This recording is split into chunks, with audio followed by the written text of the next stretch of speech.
So hello everyone, welcome to CLT MBBS। तो basically आज का हमारा एक टॉपिक है जी प्रोटीन कपल रिसेप्टर।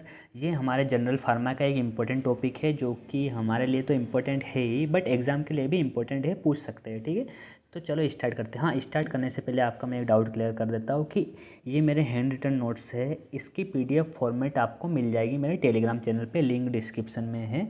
उसके बाद इंस्टाग्राम की लिंक भी है, वहाँ पर मैं मेरी मतलब ये फ़ोटो पोस्ट करते रहता हूँ। ठीक है, उसके बाद यदि आपको स्पीड स्लो लग रही है तो आप थोड़ा सा फास्ट कर लीजिए। ठीक है, अब स्टार्ट करते हैं। जी protein couple receptor.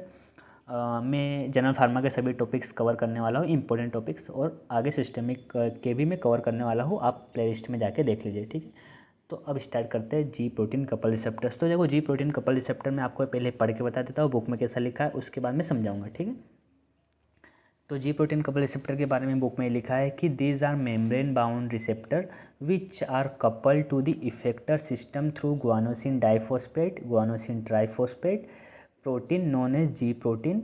GTP and GTP binding proteins are known as G proteins. ठीक है।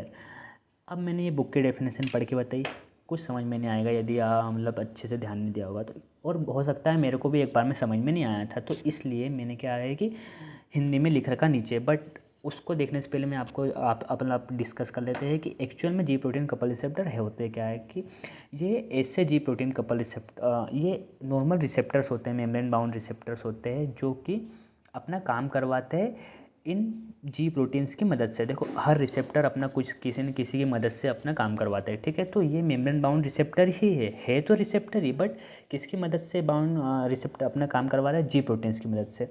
इसलिए बोला इनको जी प्रोटीन कपल रिसेप्टर्स, है ना। इनकी मदद से इनसे कपल मतलब इनका साथ लेके वो अपना काम करवा ले, इसलिए इनका नाम रखा है जी प्रोटीन कपल रिसेप्टर।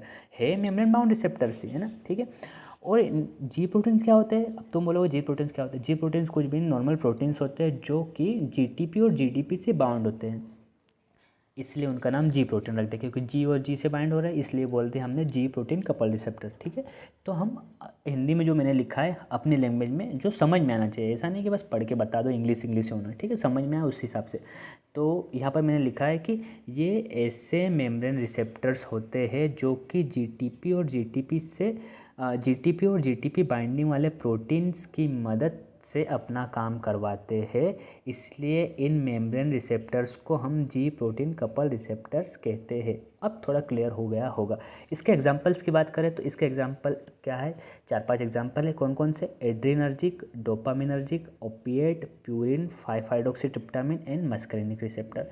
इसको याद करने के लिए मैंने ट्रिक बनाई, कौन सी? एडोप्टिमी में जो ट्रिक है उसमें A4 है एड्रेनर्जिक, D4 है डोपामिनर्जिक, O4 है ओपिएट, P मतलब प्यूरिन, T मतलब 5-हाइड्रोक्सीट्रिप्टामिन, और यहाँ पर M मतलब मस्करिनिक रिसेप्टर। ठीक है, अब हम बात करते हैं अगले पेज की। ठीक है, ये 4 पेज का टॉपिक है और छोटा छोटा, इसके बाद तो कम कम ही है। ठीक है, अब यहाँ पर बात करें structure of G protein. Structure of G protein कैसा होता है, मैं 1 मिनट में समझाता हूँ। जी प्रोटीन का स्ट्रक्चर कैसा होता है कि ये 3 सब यूनिट से बना होता है, अल्फा बीटा एंड गामा। कितनी सब यूनिट से? 3 सब यूनिट से, alpha beta and gamma. Alpha सब यूनिट यहाँ पर इंपॉर्टेंट क्योंकि इसके कॉन्फ़िगरेशन या फिर बोल सकते हैं कि इसके चेंजेस से हमारे को अलग अलग जी प्रोटीन देखने को मिलते हैं। उसमें से भी हमारे को 3 जी प्रोटीन्स ही सबसे ज़्यादा इंपॉर्टेंट है। कौन कौन से? GS, GI और GQ। मैं आपको पढ़ के बताता हूँ। ठीक है, तो जी प्रोटीन स्ट्रक्चर की बात करें तो G protein is a heterotrimeric molecule. Heterotrimeric molecule मतलब अलग अलग 3 सब यूनिट से बना हुआ है।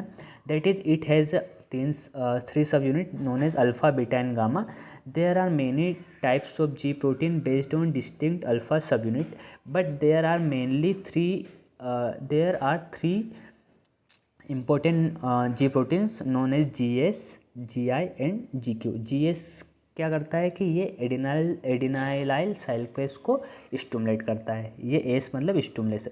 तो GI क्या करेगा? Inhibit adenylyl cyclase. ठीक है, और GQ क्या करता है? Stimulate phospholipase C activity. ठीक है, ये हमको बस ये 3 चीज़ में थोड़ा अपने को ध्यान देना है। ये लिख देंगे ना तो आंसर में यदि हम लिख देंगे ना तो थोड़ा टीचर इंप्रेस हो जाएगा और अच्छे मार्क्स देने के चांसेस है।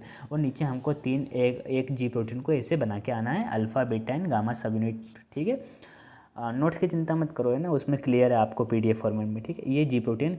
अब सुनना, यहाँ पर अल्फा सब यूनिट है ना, वो GDP और GTP इससे बाइंड होती है, अल्फा सब यूनिट से, है ना, आगे आपको पता चलेगा। तो तो अब हम देखते हैं working of the alpha ji protein couple receptor. Working कैसा होता है, देखो सिंपल सा है, कुछ भी नहीं है। रेस्टिंग स्टेट में क्या होता है कि ये जो रिसेप्टर है ये मेम्ब्रेन पे लगा रहता है, ठीक है। अभी तक यहाँ पर कोई भी एगोनिस्ट या केमिकल नहीं अटैच हुआ है। रेस्टिंग स्टेट में ये अपना यहाँ लगा रहता है।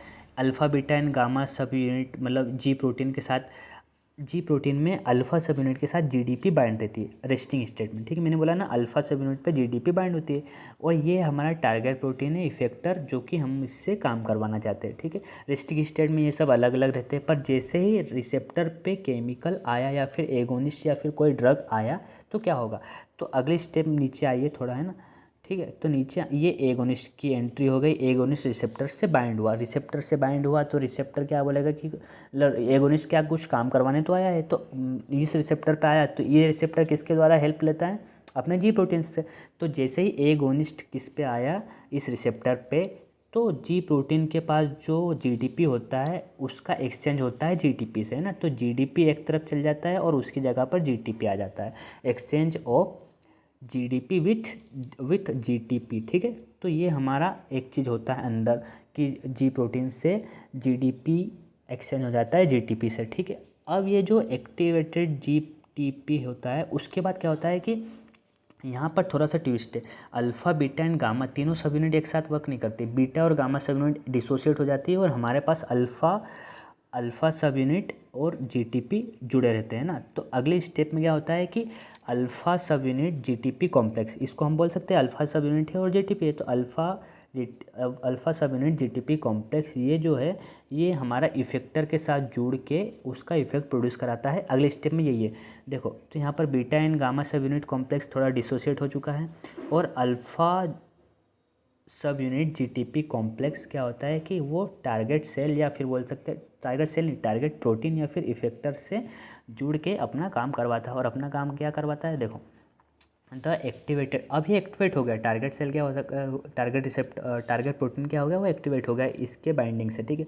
The activated effector propagate transduction mechanism to produce effect, जो भी अपने को काम करवाना है, जो केमिकल इन्फॉर्मेशन जो केमिकल करवाएगा वही काम करवाएगा ना, तो ट्रांजैक्शन मैकेनिज्म और इफेक्ट प्रोड्यूस होता है। जो भी एगोनिस्ट हमने जिस काम के लिए दिया है वो काम होगा। अब टारगेट, अब काम वाम सब हो जाएगा, उसके बाद एगोनिस्ट जब रिमूव होगा तो अगले स्टेप में क्या हो जाएगा कि एगोनिस्ट रिमूव होगा, क्योंकि एगोनिस्ट रिमूव होगा तो उसके बाद क्या होगा कि हाइड्रोलिसिस ऑफ जीडीपी बाउंडेड जो अल्फा सब यूनिट है जीटीपी की हाइड्रोलिसिस होगा और वो वापस जीटीपी में कन्वर्ट होगा। तो जैसे ही एगोनिस्ट ऊपर देखो एगोनिस्ट रिमूव हुआ तो क्या होगा कि hydrolysis of GTP to GDP, तो देखो यहाँ जीटीपी था, ठीक है, और यहाँ पर जीडीपी आएगा क्योंकि हाइड्रोलिसिस होगा एगोनिस्ट के रिमूव होने पर, क्योंकि एगोनिस्ट के आने पर ही तो वो जीटीपी में कन्वर्ट हुआ। तो जब एगोनिस्ट जाएगा तो जीटीपी वहाँ से रिमूव होगा और क्या आएगा जीडीपी, तो hydrolysis of GTP to GDP.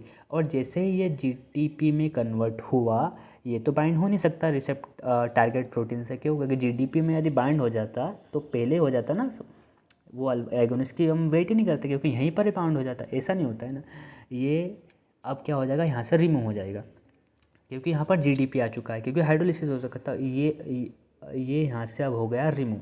यहाँ से रिमूव होने के बाद इसको अब बीटा और गामा सब यूनिट उसके भाई बहन पहले और मिल जाएंगे, तो ये उससे जाके लग जाएगा। तो फाइनल हमको क्या स्टेट देखने को मिलेगी, ये अपना नॉर्मल रेस्टिंग स्टेट में आ जाएगा, ये इनएक्टिवेट हो जाएगा और रिसेप्टर से हमारा अल्फा एगोनिस्ट तो रिमूव हो चुका था, ठीक है। तो यहाँ पर होता है डिसोसिएशन ऑफ अल्फा जीडीपी, क्योंकि जीडीपी वाला आ गया, जीटीपी रहता तो एसोसिएटेड रहता, जीडीपी है, ठीक है। उसके बाद और reassociation with the beta and gamma, उसके भाई बहन से वापस मिल लेता है अल्फा, ठीक है, बीटा एंड गामा। तो रेस्टिंग स्टेट में हमको वापस से ये अपने को देखने को मिलता है रिसेप्टर अकेला, क्योंकि एगोनिस्ट वहाँ से रिमूव हो चुका है। ये हमारा normal GDP bounded alpha beta and gamma सब यूनिट जी प्रोटीन अकेला रह गया और टारगेट भी एक तरफ चला गया, ठीक है। ये हमारा पूरा मैकेनिज्म हो गया और ये साइकिल जो है वापस से कंटिन्यू होते रहती है जब जब हमारा एगोनिस्ट आएगा। तो ये हमारा एक बोल सकते हैं वीडियो लगभग कंप्लीट हो चुका है। अब इसको मैं थ्योरी में आपको धीरे जल्दी जल्दी पढ़ के बता देता हूँ ताकि आपको हेल्प हो सके लिखने में, ठीक है। तो ये वीडियो कितने मिनट का होगा, 9 मिनट का होगा लगभग। तो जल्दी से मैं आपको पढ़ के बता देता हूँ। एक काम करता हूँ, आपको पढ़ने की ज़रूरत नहीं होगी। यदि वीडियो लंबा हो जाएगा, आपको अब मैं इसको पढ़ता नहीं हूँ, या आप में स्क्रीनशॉट ले लीजिए या फिर पॉज करके पढ़ लीजिए, क्योंकि ये यही चीज़ लिखी है जो मैंने आपको समझाई, आपको आसानी से समझ में आ जाएगी। वीडियो लंबा नहीं करते। और तो चलो मिलते हैं अगले वीडियो में, जब तक टेक केयर, बाय बाय। हाँ, यदि वीडियो अच्छा लगा ना तो लाइक करें यार चैनल को, और मतलब वीडियो को लाइक करें और चैनल को सब्सक्राइब करें यार, थोड़े सब्सक्राइबर कम है ना, ठीक है। मिलते हैं अगले वीडियो में, जब तक टेक केयर, बाय बाय।